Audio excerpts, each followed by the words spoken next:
Voy llegando a la mitad.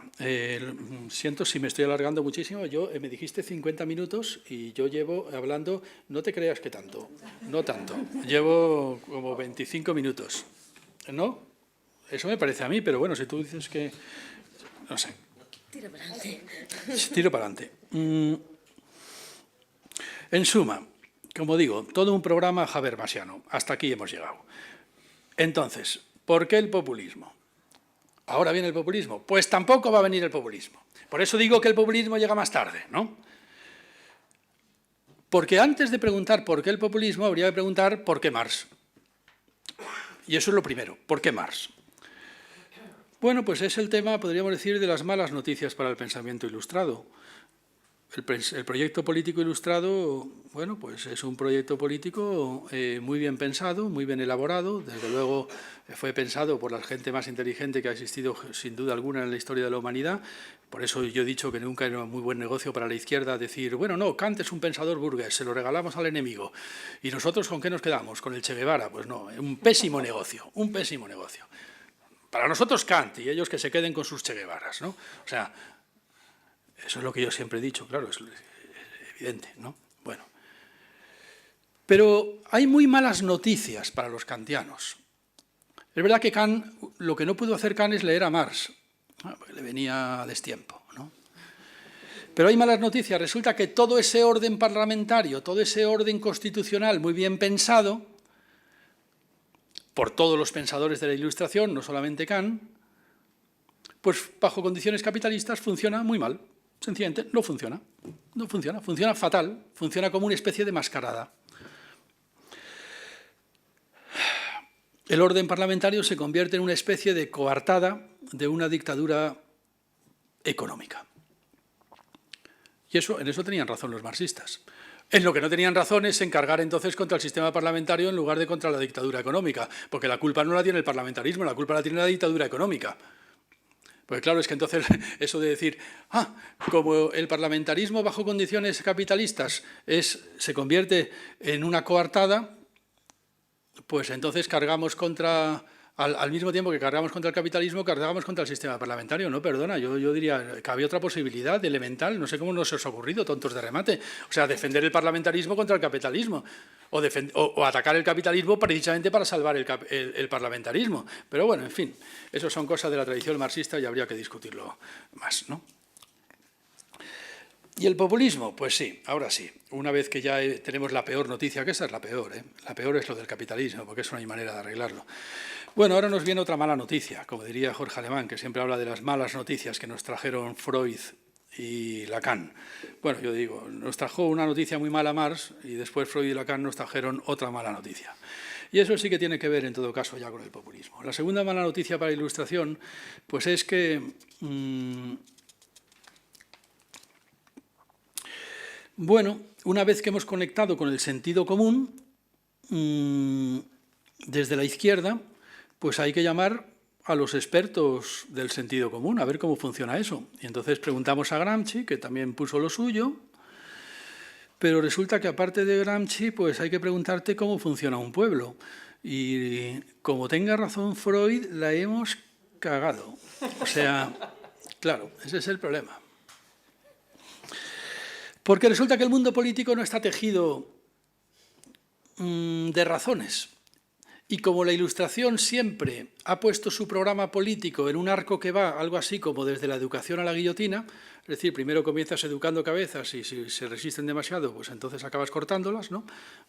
Bueno, pero es que resulta que que las razones del mundo político no se solucionan ni con educación ni con guillotina.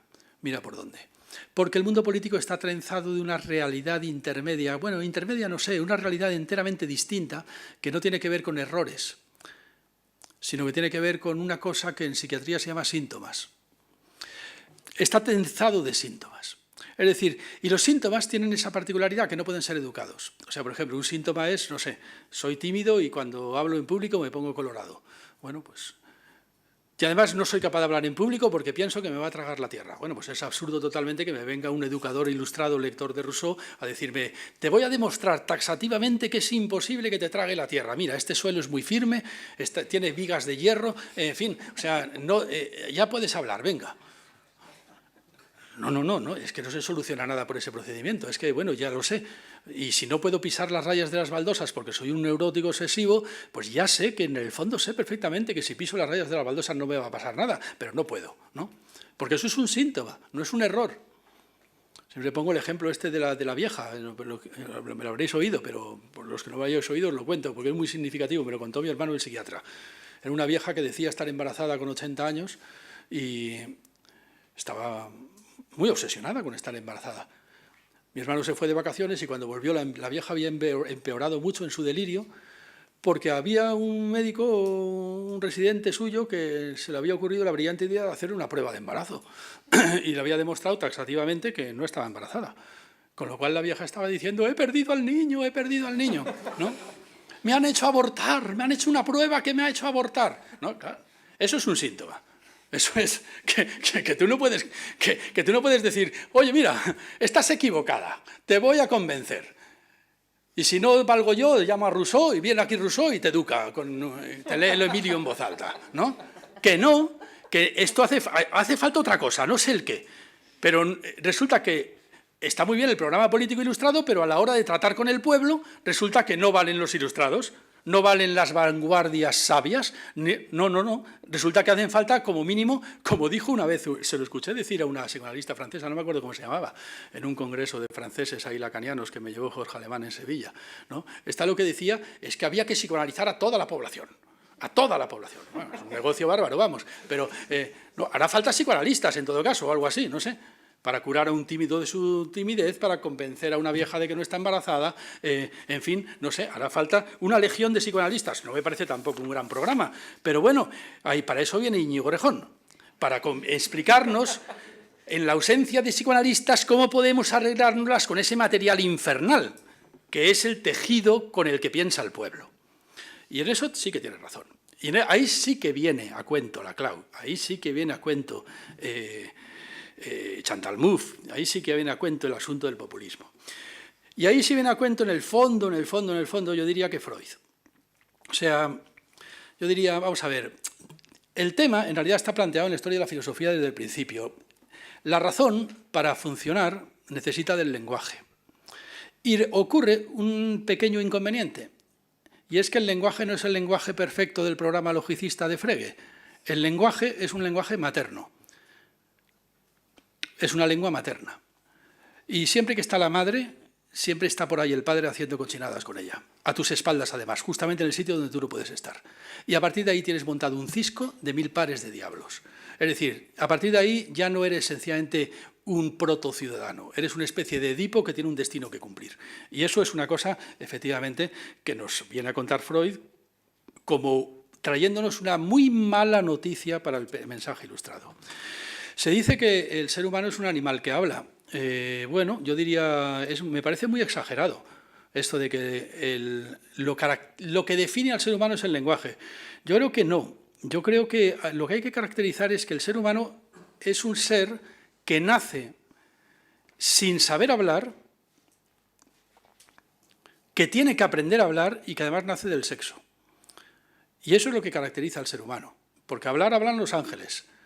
Los seres humanos nacen del sexo y sin saber hablar y tienen que aprender a hablar. Eso es tanto como decir que el ser humano tiene infancia. Y ahí está todo el problema. El ser humano tiene infancia. Esto hace que el lenguaje nunca sea para el ser humano un instrumento meramente de comunicación. No es solamente comunicarte. Siempre que el ser humano está hablando, al mismo tiempo está haciendo otra cosa, porque está haciendo otra cosa con su infancia. No sé, estoy resumiendo a Freud, estoy haciendo una especie de Freud en 1 minuto y medio, pero vamos a por dónde creo yo que está el asunto. Es una cosa que con una imagen la utilicé en el Paraninfo cuando presenté el libro este. Yo creo que es bastante representativa. Es una cosa que podemos captar muy fácilmente cuando hablamos con un pedante. Cosa bastante habitual en estos foros, ¿no? Siempre nos da la impresión de que al mismo tiempo que habla con nosotros está haciendo otra cosa, que es escucharse a sí mismo. De pronto nosotros hablamos, él no nos escucha, sigue con su rollo, es como si se estuviera mirando en el espejo. La palabra correcta es que en realidad tienes toda la sensación de que no está hablando, que se está masturbando con sus palabras delante tuyo y que te está utilizando para hacerse una paja, vamos, ¿no? Eso es lo que sientes con un pedante. Bueno, pues eso es la vida del ser humano. El ser humano siempre que habla, aparte de que a veces por casualidad logre comunicarse, en realidad lo que está haciendo es masturbarse. Es decir, esto no solamente ocurre al hablar con un pedante, esto ocurre también en todos los aspectos de la vida humana. Tú crees que estás haciendo el amor, pero en realidad no estás haciendo el amor, estás masturbándote con una persona que a su vez se está masturbando contigo. Y a veces no, a veces de pronto estás haciendo el amor y entonces dices, joder, esto es la hostia, ¿no? Y también está bien lo otro, no digo que no, pero es una cosa distinta que hacer el amor. Y en política, siempre creemos que estamos discutiendo políticamente. Y todos discutimos políticamente. Hay discusiones ideológicas. ¿Pero son discusiones ideológicas?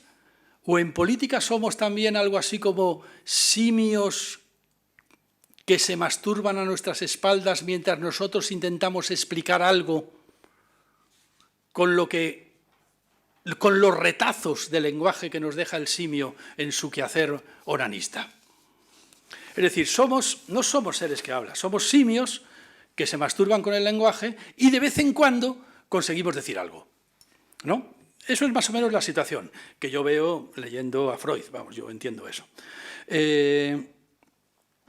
Esto, por ejemplo, políticamente es muy importante porque creemos tener discusiones ideológicas, pero las ideologías resulta que no son discursos, no son conglomerados intelectuales. Las ideologías muchas veces más que ser, esto lo dijo Regis Debray en una ocasión muy bien dicho, las ideologías muchas veces más que funcionar como constructos intelectuales, funcionan como patrias a las que perteneces.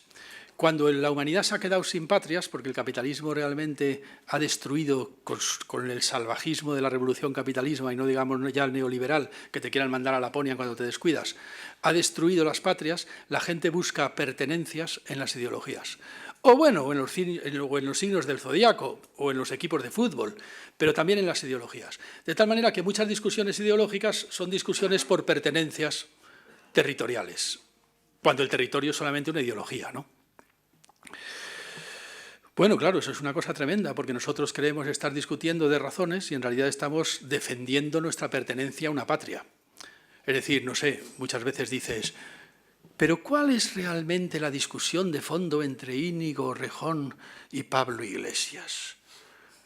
Y dices, coño, que hay dos patrias ahí, yo no sé. Eso sí, pertenencias hay que te cagas. Sacar a la luz realmente cuál es el núcleo argumentativo que está en juego, yo eso no me parece tan fácil, ¿eh? Sobre todo además con los bandazos que pegan últimamente, que parece que se intercambian los papeles a veces, ¿no? Lo que hay son pertenencias, no sé.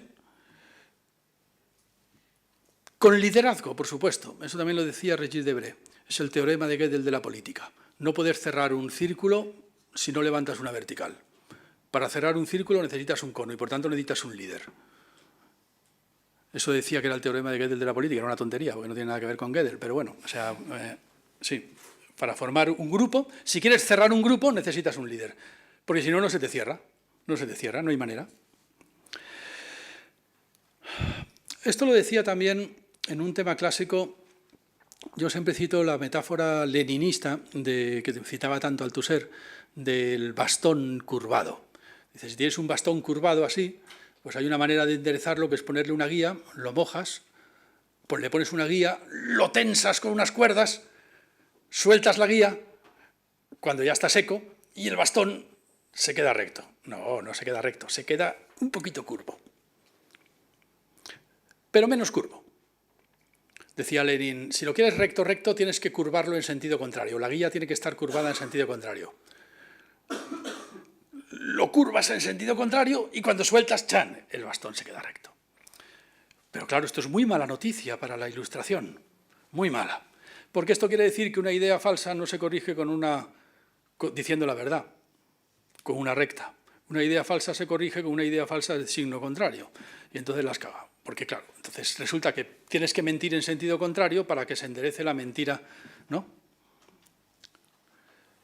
Dices, y entonces todo son mentiras, inevitablemente. Bueno, pues eso es lo que yo creo que no.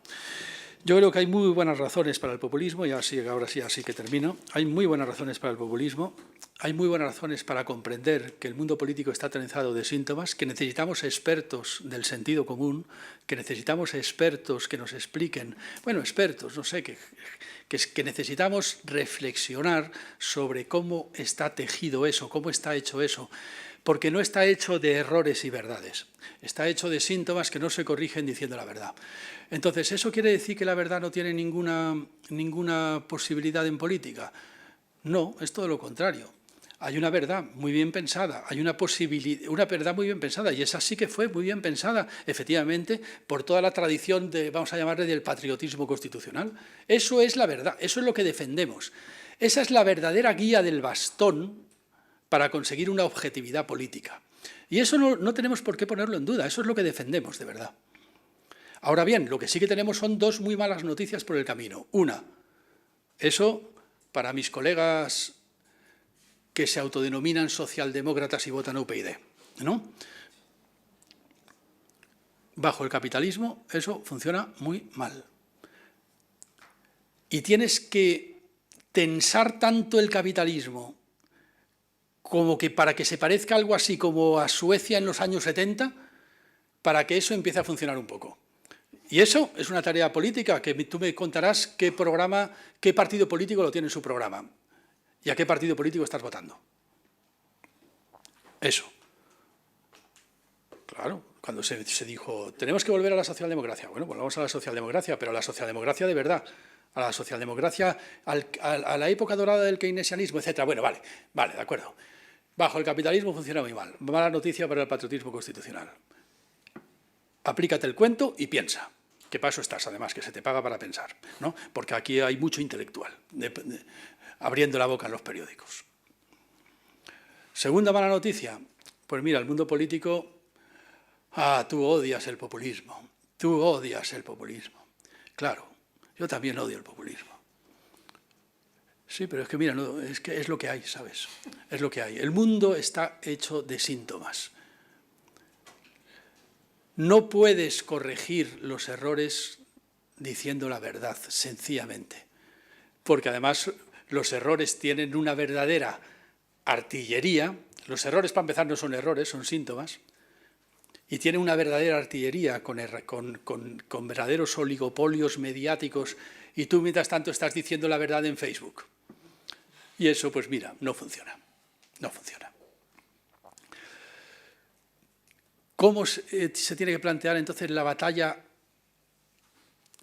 hegemónica? Vamos a decir la palabra que todavía no me había salido. Coño, no me había salido la palabra hegemonía. La batalla por la hegemonía. Bueno, pues el problema está ahí, que con la mala noticia que nos trajo Freud, pues es bastante más complicada todavía de lo que ya parecía con Gramsci. ¿Vale? Eso es eso más o menos. Pero que conste que esto son las malas noticias. Lo que estoy diciendo es que recoloco el populismo como mala noticia. Inevitable, y por eso tengo que defender el populismo, pero es una mala noticia, no es muy buena noticia, ¿eh? No es muy buena. La buena noticia es la que puso Luis aquí en el prólogo del libro. Voy a terminar con esta cita, ¿verdad? La buena noticia es que sí, pese a toda esta mierda, pese a todas estas malas noticias, pese a lo que nos contó Marx y lo que nos contó Freud, no tenemos por qué olvidar lo que sí que merece la pena conservar, la dignidad ante todo y todo aquello que se deriva de la dignidad. No tenemos por qué olvidar lo que sí que merece la pena defender. Esto, Chesterton, en una cita que puso aquí Luis como antesala del libro, pues lo resumió muy bien. O sea, bueno, leo la cita. Dice, los jacobinos sabían no solo contra qué sistema se rebelaban, sino lo que es más importante, sabían también contra qué sistema no se habrían rebelado, en qué sistema habrían depositado la confianza. Pero el rebelde de nuevo cuño es un escéptico y nada cree por entero. No tiene lealtad y, por lo tanto, no puede ser un verdadero revolucionario. Bueno, pues efectivamente, yo quisiera un programa político en el que ningún